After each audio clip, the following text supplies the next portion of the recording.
guys, hello everybody. Salut tout le monde. Alors aujourd'hui on va parler d'une nouvelle série. En tout cas on est content d'être encore là nous sur YouTube en ce moment. Ouais. Contrairement à d'autres qui parodient des vidéos et qui se font censurer. Enfin voilà, petit message privé. Gros bisous. Du cloche.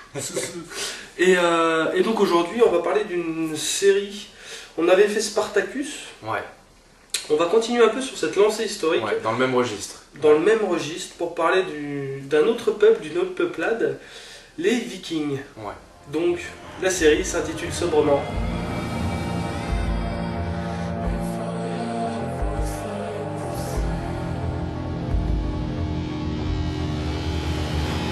Alors, pour cette nouvelle émission, Snoof, raconte-moi un peu tout le déroulement de cette petite série. Alors cette série est produite par la chaîne History, donc connue outre-Atlantique pour ses reconstitutions assez méticuleuses. Série donc budget quand même conséquent, 40 millions de dollars. Ouais, c'est ça. Donc c'est quand même assez exceptionnel pour la télévision. Créé par Michael Hirst. Donc je sais pas tout ce qu'il a fait avant. Enfin, on peut pas tout savoir non plus. Hein. Merde. Je suis pas une encyclopédie, mon bordel. Et cette série raconte donc l'histoire inspirée du mythe de Ragnar Lodbrok, qui, donc, selon certaines sources, est une légende, selon d'autres sources, c'est un personnage ayant réellement existé, un roi viking qui aurait réunifié les peuples vikings. D'un autre côté, ça aurait été un roi qui aurait attaqué Paris dans les ans 830, 820. Surtout qu'on reste sur des suppositions parce que on va dire que c'était une année assez sombre. Il n'y a pas trop d'écrits. Sombre, ouais. Et il n'y a pas trop d'écrits. Plus il y a des batailles, à chaque fois ils brûlaient tous leurs manuscrits, toutes leurs conneries. Voilà, les écrits sont très durs à retrouver. C'est au niveau de l'an 800 et des poussières en fait. Donc c'est vrai que ça remonte. Mais ouais, c'est un mythe quoi. Donc l'histoire de Ragnar Lodbrok, simple fermier, mari aimant et époux dévoué, qui va au fur et à mesure donc, de ces trois saisons, une quatrième est d'ores et déjà prévue, va être amené donc à monter en puissance, à devenir donc un chef de clan. Monter dans la hiérarchie, sans même le vouloir mine de rien, parce qu'il a toujours eu cette envie d'aller découvrir d'autres terres. Voilà, il est ambitieux, mais en fait il est curieux. Voilà, mais il a quand même, en tout cas dans la série, beaucoup de prestance. Ah oui. Donc les gens le suivent assez facilement parce que franchement il inspire la confiance et c'est pour ça qu'il monte très vite aussi.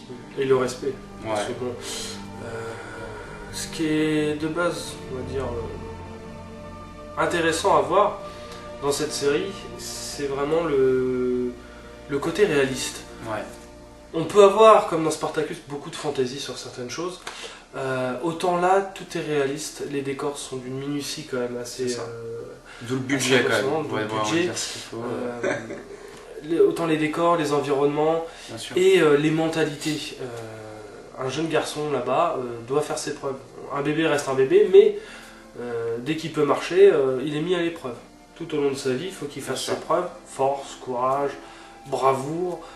Toutes les qualités nécessaires si un jour on doit mourir. Un peu comme dans le film 300, je sais pas si tu te rappelles. Tu voyais le chef quand il était petit, il prouvait, il devait partir de la ville, il prouvait que c'était un homme fort, c'est un peu dans le style. Il y a beaucoup de cultures justement qui prônent ça. Bien sûr. Chose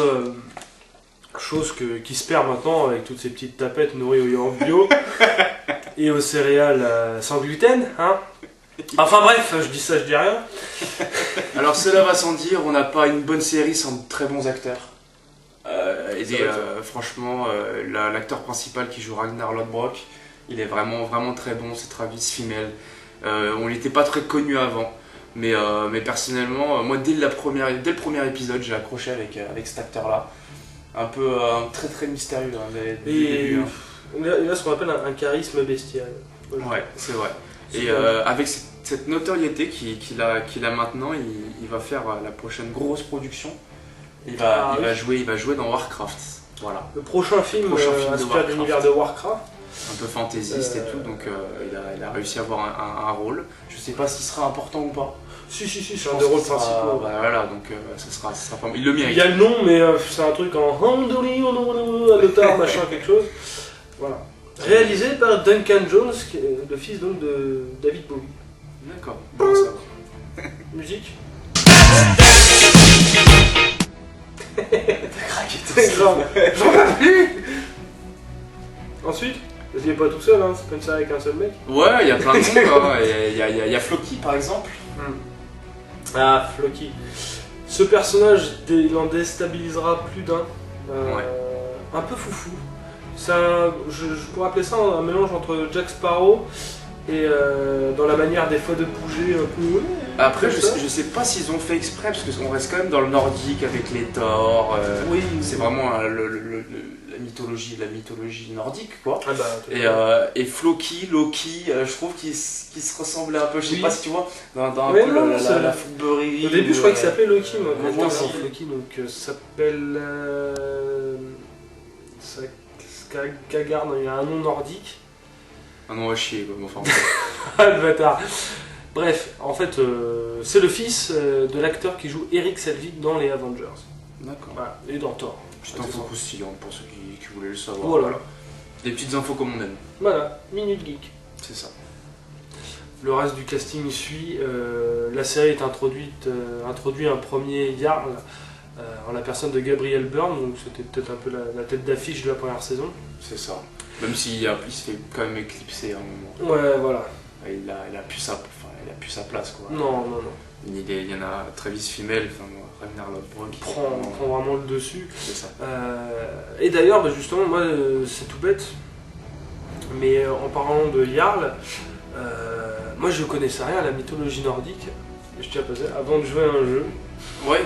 qu'on a fait ensemble, Ouais, Skyrim, c'est clair. The Elder Scrolls, qui se passe donc dans un univers fantaisiste, mais au final vachement inspiré de la mythologie viking, entre les Jarls, entre le Valhalla, entre certaines divinités, entre les noms, quelques Il consonances. y a un petit quelque chose qui m'a plu dans cette série qu'on voit dans aucune autre série, ou très peu, j'en connais pas. Mais dans une saison, il peut se passer des années. En fait, pour prendre exemple, on voit Bjorn, le fils de Ragnar. On voit son évolution au fil des saisons, à une vitesse grand V, parce qu'on voit qu'il est petit, en début de la saison 1, pour le voir dans la saison 2 ou fin de la saison 2. Début de la saison 2, Même ils début de la font saison 2, mais je un crois. ou deux épisodes, je crois. C'est Et ça. après, c'est genre 10 ans plus tard. Voilà, c'est ça, et on le voit super grand. C'est un homme, clairement, c'est devenu un homme. Il veut se battre avec son père, il veut. Ce sera la relève, entre guillemets, comme on dit, même si. Enfin, on sait rien, mais je sais pas comment ça va se passer après. Par la suite. Après, Mais voilà, en fait, cette évolution, j'aime bien, parce qu'en fait, il n'y a pas de longueur. toujours accompagné de son frère, qui est au bout du rouleau. Hein. Et effectivement, c'est assez audacieux comme partie. C'est vrai qu'il n'y a pas, t'as raison, il n'y a pas beaucoup de séries qui font ça ou qui le précisent autant. C'est ça. Et c'est vrai que ça se voit surtout dans l'évolution du fiston, quoi, qui devient vraiment Un Golgoth. un Golgoth. Bah, il joue d'ailleurs dans Hunger Games, si je me rappelle bien. Oui, Il est dans le 1. dans le 1, après j'ai pas vu les autres, mais il joue le méchant, un des candidats. Voilà. Un des candidats. Il est dedans. Donc c'est quand même un beau petit casting. Ouais. Non, mais il y a plein de talents, en même temps, il n'y a pas de secret. Hein. Tu prends des bons acteurs. Déjà, c'est. Ouais. Voilà. Après, bon, il faut que la série accroche. Hein. C'est ça. Bah, pour l'instant, elle a l'air d'accrocher. Donc ils ont regardé, il y a déjà une saison 4 qui se démarre. Donc ça peut être pas mal. Moi en tout cas j'adore cette série, j'adore le contexte. C'est nouveau parce que la mythologie nordique, il n'y a pas plus de séries que ça. Donc, Non, bah, après moi là-dessus je suis un peu plus réservé. J'aime bien, je regarde avec plaisir, mais j'accroche moins qu'un Spartacus et j'accroche moins qu'un Game of Thrones. Parce que dans un sens les personnages sont peut-être attachants, enfin si on peut parler d'attachants des personnages de Game of Thrones, mais voilà, je trouve qu'on dans les histoires et tout, j'accroche moins, je m'attache moins aux persos. Ah bah moi contrairement à toi, mine de rien je préfère limite plus Viking que Game of Thrones. Après on peut avoir des Libre à toi d'avoir des goûts de merde. Non je ne crois pas, c'est plutôt toi mon ami. Confrontation, Bam, clash. mais c'est toujours mieux que Before Shock. Oh allez. De quoi? Mais enfin ça n'existe plus. Ah oui. De quoi? Before. Ça a déjà existé? Oh. Non. je vois pas de quoi vous parlez. Ça fait l'effet d'un prout. C'est une série très réaliste et très fidèle, même s'ils ont des petits écarts. Ils peuvent pas faire, parce que comme on vous a dit, les écrits, on peut pas savoir à 100% à l'exactitude au possible. Donc non, on peut pas savoir. Donc oui, ça reste quand même très fidèle.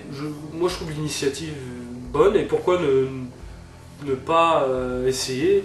Pourquoi peut-être que les créateurs essaieront de faire ce type de série sur d'autres mythologies, ce qui pourrait être pas mal. Ah bah bien sûr, mythologie grecque, un peu à la 300. Oui. Ou, Après aussi, je pensais pourquoi pas à tout ce qui est la légende du roi Arthur, de la table ronde, même s'il y a déjà eu des séries de fêtes, mais pas avec cette vision-là. Ouais, parce que si tu fais référence à Camelot, des trucs comme ça. Puis t'as une série, je crois, le roi Arthur aussi, mais qui était oui, un peu... ou Merlin, ouais. C'était Merlin. Ouais, c'est ça. C'était un peu... C'est ça, ouais, c'était pas top. Enfin bon, Voilà. il y en a qui aiment. Moi personnellement, je suis pas du tout fan, j'ai envie de vomir sur cette série, mais enfin bref. C'est dégueulasse. Non, vraiment, oui, après ils peuvent continuer cette chaîne, cette History Je pense Channel. que Viking marchant bien, après, voilà. Voilà, de toute façon, les Américains, on les connaît, quand il y a un truc qui marche, ils sortent dessus, et puis voilà, quoi, ça s'arrête plus. Donc voilà, vraiment, c'est une série à regarder, moi je la conseille en tout cas. Oui, ça en tout cas, c'est toujours une bonne série. Bon, c'est comme je dis, elle est pas dans mon top 5. Après, on peut pas tous les mettre dans le top 5. Elle est dans mon top 10, moi, personnellement. Donc, ouais, peut-être. Ouais, dans mon top 10, sûr et certain. Donc voilà, on vous la conseille et prenez un bon petit pied pour la regarder. Ceux qui sont fans de la mythologie nordique, allez-y, foncez direct si vous l'avez pas déjà vu. Et en tout cas, si vous aimez Game of Thrones, si vous aimez Spartacus, cette série est dans la même lignée, dans cette continuité de série historique, qui est vraiment bien faite. Et voilà, Aftershock c'est fini. Pardon, excusez-moi de... N'allons pas risquer un conflit avec YouTube. Tu m'étonnes.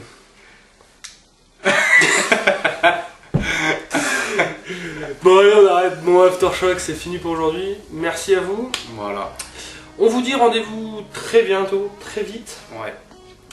Pour une série dont on ne sait pas encore ce sera laquelle. Voilà. Si vous voulez nous dire faire quelques petits commentaires sur Facebook ou YouTube, allez-y, lâchez-vous pour la prochaine épisode. Si vous voulez venir en guest avec nous au milieu, juste là. Comme on a reçu le garçon la dernière fois. C'est ça. Tout le monde peut venir. Qui était fort bien. Ouais, mais il mange beaucoup quand même. Ouais, il mange. Puis il en a mis partout, c'est dégueulasse. Enfin, il va kicker monter en plus. Ah non, mais... Enfin, quelqu'un qui sait se tenir, d'accord. Donc voilà. Allez, les petits loups.